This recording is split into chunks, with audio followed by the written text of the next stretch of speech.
Moms Blog post looks at mentorship and the positive impacts it can have on young girls and women. It was written by DeAndrea Bevan, who has seen the benefits throughout her life herself. She joins us now to talk more about her experiences and why this is something that you may want to consider doing.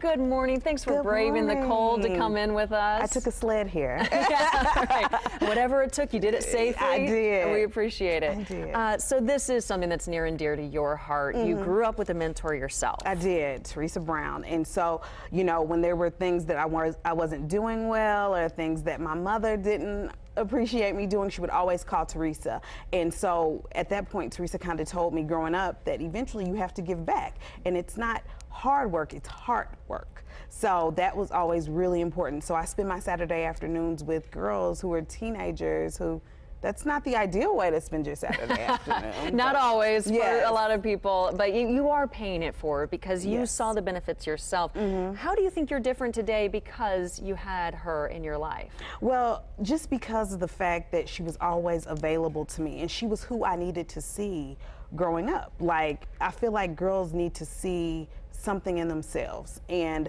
maybe having a mentor will allow them to see that in themselves, like potential or the things that, you know, you're doing incorrectly. Like, your mentor is able to call you on that. They're able to kind of check you, and they're not your parents or your family members. I was going to ask you, what's the difference then in that Yeah. relationship and the benefit there? And because if you do have parents in your life, then some people might say, well, they're good to go. Yes. They have that guidance. Yeah, and I mean, I have amazing parents, but at the same time, there were things that they couldn't say to me, and or they could say, but was I listening? Probably not. So that was kind of where my mentors came in, and that's what I want to be for young girls, and that's kind of why I employ other mothers and other women to pull up a girl, you know, of this different generation. We become so busy with our lives that we don't.